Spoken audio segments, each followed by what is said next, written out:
bila I tinggalkan isteri dalam isteri I dalam keadaan mengandung tu, I tinggalkan dia sebab I nak buat cari kerja. Sedangkan I bukan hidup susah pun. Faham. I gaji tak banyak sangat, tapi maksudnya cukup untuk kehidupan I lah. Sebab isteri I cikgu, I pun kerja level eksekutif masa tu. So tak adalah susah hidup. I tak ada susah sangat, tapi sebab I nak cari lebih dari tu. Wow. Sehingga I sanggup tinggalkan isteri yang sebenarnya dia perlukan perhatian I. Betul. Lagi-lagi anak pertama. I keluar kerja pukul 6.30. Okey.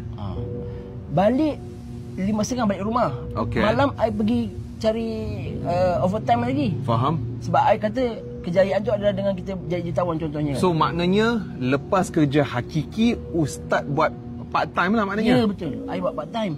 Rupa-rupanya I tersalah definisi masa kejayaan pula. Bila I baca buku The Magic of Thinking Big tu, so dia orang barat.